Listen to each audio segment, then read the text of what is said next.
Una vez más tenemos la oportunidad y el privilegio de iniciar nuestro programa Preguntas y Respuestas. Comenzamos con la primera. Mundial dice, pensando en la predicación, me pregunto cómo enseñarían los apóstoles o los grandes predicadores de la historia. Sinceramente, a veces me frustro de escuchar mensajes hoy sin fuerza ni pasión, mensajes sin orden o al menos un progreso lógico.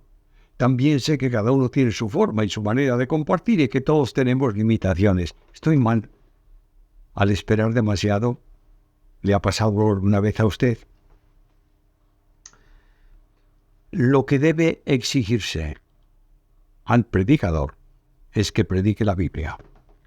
Que lo haga con solemnidad porque está comunicando un mensaje de Dios. Que sea un mensaje nuevo en cada ocasión. Que ponga cariño en lo que está haciendo porque es su responsabilidad. Que no hable lo que él quiere y lo apoye en textos bíblicos que él selecciona, sino que hable lo que Dios quiere decir a su pueblo por medio de su palabra. Lo lamentable es cuando el predicador está dando un discurso, pero no predica la Biblia. David, ¿podría aclararme que Éxodo 4, 24, 25, a quién iba a matar Jehová? En el versículo 23 hace referencia al primogénito de Faraón. En el 24 habla que le salió al encuentro en una posada. ¿Se refiere a matar a Moisés? En el versículo 25 habla de Séfora y la circuncisión de su hijo. ¿Podría darme una aclaración de estos versículos y cómo se correlaciona? Moisés había demorado la circuncisión de su hijo, quebrantando el mandamiento de Dios. Tal vez la influencia de su esposa Séfora, que era madianita y que acaso era demasiado indulgente con la circuncisión en relación con el niño, no importa, eso es un supuesto. Dios demuestra con su desagrado que Moisés tenía que resolver un problema de pecado para seguir en el camino que Dios le había llamado. Si descuidaba los deberes familiares y desatendía el mandato de Dios en relación con su hijo, acarrearía consecuencias. La esposa sabía cuál era la razón de aquella situación, de modo que al circuncidar al niño, se extinguía la permanencia en el pecado y se apartaba de Moisés la ira de Dios por esa razón. Dios enseñó a Moisés con eso. El respeto solemne y la obediencia plena que tenía que mantener a todo cuanto él determinara en el ministerio de su vida. Felipe Arias, la analogía que usa Pablo del matrimonio, la mujer es la iglesia, el marido es Cristo, ya que con la muerte del marido la mujer queda libre de la ley y libre para ser de otro del que resucitó de los muertos. Pienso que es la iglesia por introducción, verso primero, hermanos, y termina la analogía con así vosotros. Es en plural, dígame si estoy en lo correcto. La analogía del matrimonio como ejemplo de la relación de Cristo y de la Iglesia está muy presente en el Nuevo Testamento. Así Pablo, para ilustrar la enseñanza sobre la doctrina de la Iglesia, concluye Efesios de esta manera, hablando en relación con el marido y la mujer, y dice claramente, grande es este misterio. Pero yo digo esto respecto de Cristo y de la Iglesia. Efesios 5:32. Lucas Romero, ¿es correcto decir que el reino es ahora y también futuro? O sea, ¿el reino ya se ha establecido en parte o todavía está esperando ser establecido? El reino de los cielos ha existido siempre. De modo que podría hablarse de reino en el pasado, a lo largo de la historia, tal vez para marcar una división temporal hasta el nacimiento de Cristo, de reino en el presente, manifestado en la Iglesia, a donde somos trasladados cuando creemos, y reino en el futuro, entre otros tiempos en el milenio y después eternamente en cielos nuevos y tierra nueva. Afirmar que el reino de los cielos o reino de Dios solo es el milenio no resiste un claro sustento bíblico. Ángel Fernández Vidal Muchas veces escuché a predicadores que Dios no puede enviar enfermedades, pues en el cielo no hay enfermedad. Sin embargo, veo que Lázaro enfermó por la voluntad de Dios. Mi pregunta es si Dios puede provocar una enfermedad por disciplina a uno de sus hijos, darle un cáncer, por ejemplo. Dios permite dificultades y enfermedades incluso a los justos, como se aprecia en toda la Biblia. Dios puede enviar una enfermedad como disciplina, como hizo con los divisionarios en Corinto. 1 Corintios 11:30. Dios puede otras veces quitar la vida al que ha pecado, como enseñanza también de Juan. Hay pecado a muerte por el que yo no digo que se pida. Primera carta de Juan 5:16. Dios es soberano y disciplina como Él quiere. El que envíe una enfermedad nada tiene que ver con que en el cielo no haya enfermedades. Ángel Vidal, según Génesis 9:4. ¿Por qué Dios no permitía comer carne con su sangre y por qué ahora sí lo permite? La respuesta la tienes en Levítico 17:11. Porque la vida de la carne en la sangre está, y yo os la he dado para hacer expiación sobre el altar por vuestras almas, y la misma sangre hará expiación de la persona. Por tanto he dicho a los hijos de Israel, ninguna persona de vosotros comerá sangre, ni el extranjero, porque mora entre vosotros, que mora entre vosotros, comerá sangre. Levítico 17, 11 y 12. Ahora ya no hay sacrificios expiatorios por el pecado en el que un animal tuviese que dar su vida, es decir, verter su sangre. Solo el sacrificio de Cristo anuló todos los anteriores y es irrepetible. Por tanto, la sangre de los animales no representa ya la sustitución simbólica por el pecado, que fue hecha definitivamente y para siempre por Jesucristo. Yan. Perdón si ya le han preguntado esto, pero ¿podría explicarme por qué Jesús decía el Hijo del Hombre? ¿Por qué hombre? No lo entiendo. Bueno, Hijo del Hombre es un título divino que se le da a Dios en la profecía. Hijo de hombre, no del hombre, es una expresión referida a los hombres. Así, al profeta se le llama muchas veces hijo de hombre. ¿Por qué no hombre? Cristian Doncel. Moisés y Elías son los dos testigos de Apocalipsis. Pudiera ser, pero no tenemos una evidencia bíblica para afirmarlo. Cristian Doncel, si Dios tiene el control de todo, ¿por qué nos pide que oremos? Para que sepamos que Él es soberano y que puede, porque controla todo, darnos aquello que le pidamos. Y para que nos enteremos de una vez de nuestras flaquezas, miserias y debilidades frente a la grandeza de Dios. Además, la oración no es para pedir cosas, sino para alabar a Dios. Tengo que orar y adorarle. Tengo que orar y mantener un diálogo con Él. Tengo que orar. Nicanor Fernández Jiménez, ¿cómo se debe aplicar la disciplina de la Iglesia? Con gracia. Solo cuando sea necesario para reconducir la vida de un creyente que se obstina en mantenerse en una posición contraria a la voluntad de Dios. La disciplina no puede durar ni un segundo más. Desde que el creyente ha rectificado, confesado al Señor su pecado y cambiado de orientación. La disciplina se tiene que aplicar siempre con ánimo restaurador. Walter Ríos, Isaías 6:9, Mateo 13:14. No comprendo por qué estos versículos expresan que como que Dios no quiere que algunos entiendan ni vean, se refiere a salvación, porque en 1 Timoteo 2:4 Pablo dice todo lo contrario. No hay ninguna contradicción en los textos.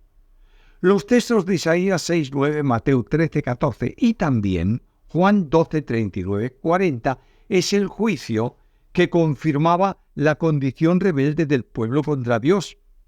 A pesar de haberles llamado al arrepentimiento, por años permanecían rebeldes, despreciaban el mensaje y Dios dice, ¿queréis ser rebeldes? Confirmo vuestra rebeldía. El texto de 1 Timoteo 2:4 manifiesta el deseo de Dios de que todos los hombres se arrepientan y sean salvos. De modo que Dios quiere que sean salvos, pero si los hombres persisten a ser rebeldes, Dios dice, de acuerdo, quedaos rebeldes. Cuando un hombre endurecido se mantiene rebelde, Dios puede confirmar esa rebeldía. Y para los tales, ya no hay posibilidad de alcanzar la salvación. Charaltiti. Es correcto hacer la aplicación de Jesucristo y la Iglesia con Salomón y la Sulamita según el Cantar de los Cantares. Si ya dio la respuesta, indíqueme en qué vídeo está. Todo matrimonio creyente es figura de la relación de Cristo y de la Iglesia. El Cantar de los Cantares tiene una sola interpretación, que es la relación matrimonial plena conforme a Dios.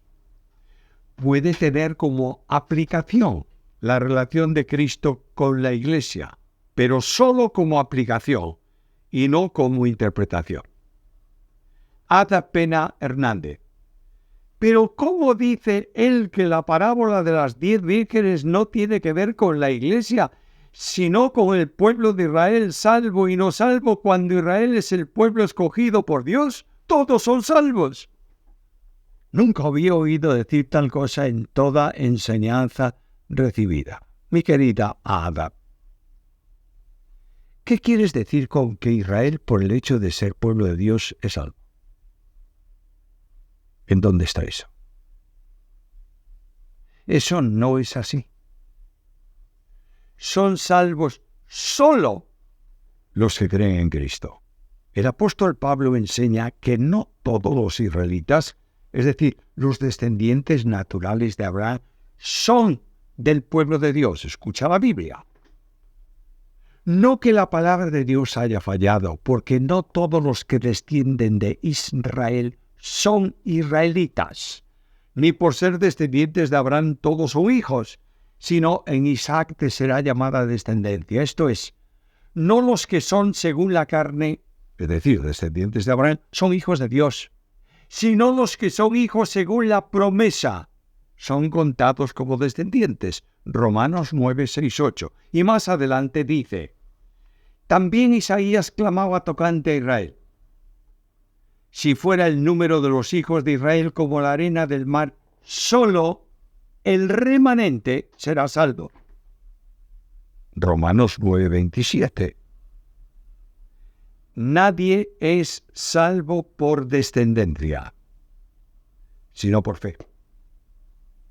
La parábola de las 10 vírgenes enseña esta verdad. Todos son israelitas como descendientes de Abraham.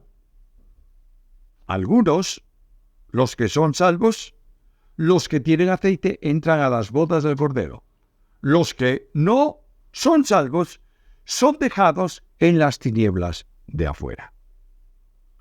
Iker Gerard podría darme su opinión respecto a Marcos 16, 9, 20, si este fue añadido al Evangelio y qué diferencia hay entre Galilea y Jerusalén. Mira, nadie puede afirmar que la parte final del Evangelio según Marcos sea un añadido que no salió de Marcos. Hay manuscritos que tienen esa última parte, por consiguiente, mantengamos el principio de la aceptación. Galilea es la parte norte de Israel. Jerusalén está en la parte central donde está el templo. Galilea pertenecía al reino del norte y Jerusalén al reino del sur, o Judá, en la división del reino después de Salomón. Noel Moa Neri, ¿por qué Jesucristo es el primogénito de entre los muertos? Porque es el primer resucitado entre los muertos para no morir más. Antonio Fernández Heredia, mi pregunta es sobre el famoso texto del Salmo 2:4, tú eres mi hijo, yo te he engendrado. Hoy he escuchado otra postura teológica sobre este texto diciendo que dicho texto se cumple en la resurrección de Jesús para ser heredero del trono de David, y a usted le escuché sobre el engendramiento eterno del Hijo, sobre el engendramiento inmanente. ¿Podría explicarme un poco sobre estas dos posturas? Ambas son correctas. El Hijo es engendrado eternamente en la relación trinitaria. La resurrección de entre los muertos pone de manifiesto que Jesús es el Rey. y que se sentará en el trono de David como Mesías. Lo que los hombres negaban, Dios lo realizaba. Son dos temas diferentes, aunque son complementarios. Antonio Fernández Heredia, en la carta a los Hebreos se habla de que los sacrificios aún están vigentes, si no me equivoco, porque querían volver a los sacrificios. Sería que esta carta fue escrita antes del año 70. Para mi opinión, muchas palabras y la forma de hablar, algún argumento me suena a Pablo. Para su opinión personal, ¿quién escribió dicha carta? La situación entre los hebreos destinatarios de la carta era una situación muy difícil por las persecuciones, la situación personal, los conflictos que vivían.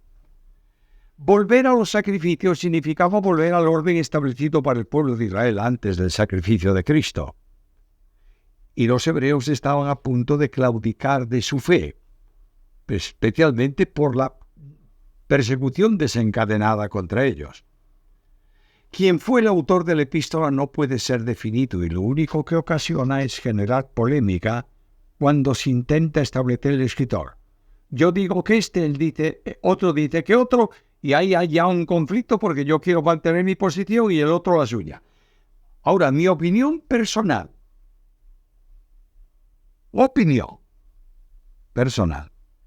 es que muy bien pudo haber sido escrita por Apolos, al que se le llama poderoso en palabra, dominaba el Antiguo Testamento y usa un griego admirable, griego clásico, en la redacción de la epístola. Angélica, pastor, ¿se puede orar al Espíritu Santo sabiendo que Él es Dios como el Padre y el Hijo? Mira, no hay prohibición expresa para hacerlo, pero Jesús dijo, cuando oréis decid así, Padre nuestro que estás en los cielos. Todo don perfecto y toda buena dádiva desciende del Padre. Santiago 1:17. El Espíritu no hará nada por sí mismo, sino que tomará lo que es de Cristo y nos lo hará saber. La forma correcta, según la Biblia, de orar es al Padre, en el nombre del Hijo y en el poder del Espíritu. Henderson Sevilla, en Génesis 18, 23, 33, ¿por qué Dios, siendo omnisciente, no sabe cuántos justos había en Sodoma y Gomorra? Amigo mío, ¿de dónde sacas eso?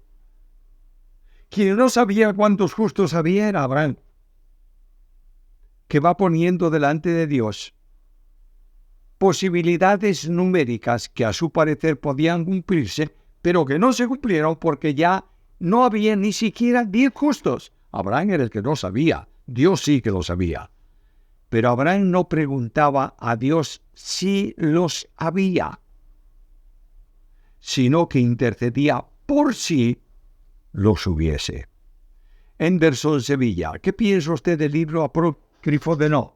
He estado investigando sobre este libro y me parece interesante, ya que tiene mucha concordancia con la Biblia y es citado en ocasiones en el Nuevo Testamento, Judas 1, 14, 15, 2 Pedro 2, 4. ¿Se puede sacar algún aprendizaje de él?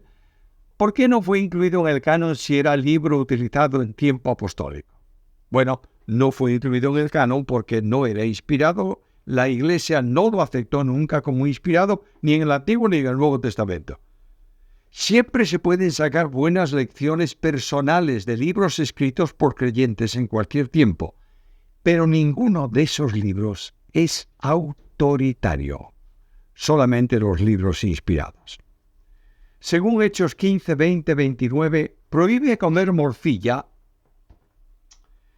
No hay prohibición alguna para comer alimentos, salvo lo que tiene que ver con la sangre, y eso era una normativa que se estableció para mantener una correcta relación entre los creyentes de origen judío y los de procedencia gentil, a fin de que hubiese armonía en la iglesia que nacía. Nótese que se dice allí que no nos imponen otra carga. Los mandamientos de Dios no son cargas. En ningún otro lugar del Nuevo Testamento se cita esta prohibición. Y no es algo vigente como tal para el día de hoy, salvo que el hacerlo produzca problemas con otros hermanos o produzca un problema en la conciencia individual del que lo come. Pedro Castro Gabarre, ¿quién santifica, nosotros o Dios? Santificar significa poner aparte. Solo Dios santifica al creyente, separándolo del mundo para sí. Ángela Silva, ¿me podría explicar la palabra dinámica de la fe? No comprendo la palabra dinámica. Dinámica es lo referente al movimiento. Dinámica de la vida equivale a la forma de vida. Dinámica de la fe equivale a la forma de moverse, esto es, de comportarse según las demandas de la fe. Ángela Silva, ¿qué diferencia hay cuando Dios le dice a Josué, esfuérzate en la ley, y cuando le dice Pablo a Timoteo, esfuérzate en la gracia? A Josué se le demanda obediencia en todo lo que la palabra de Dios establecía para el pueblo, y la palabra de Dios se le llamaba la ley. Por tanto, lo que Dios le pide es, obedece mi palabra. La gracia es la razón y causa de la salvación, en donde vivimos después de creer. Ahora, en el escrito de Pablo, nota que hace referencia a lo que Dios le ha dado, porque no nos ha dado Dios espíritu de cobardía, sino de poder, de amor y de dominio propio, segunda a Timoteo 1:7. En base a esto, que procede de la gracia, Dios le dice, esfuérzate en la gracia. Es decir, busca el poder para tu ministerio en la gracia que has recibido. Segunda a Timoteo 2:1. El servicio comprometido requiere un esfuerzo continuado. Pablo demanda a Timoteo que se haga fuerte. Para ello tiene que mantenerse vinculado a la fuerza del poder referido aquí como la gracia. Así lo había aprendido.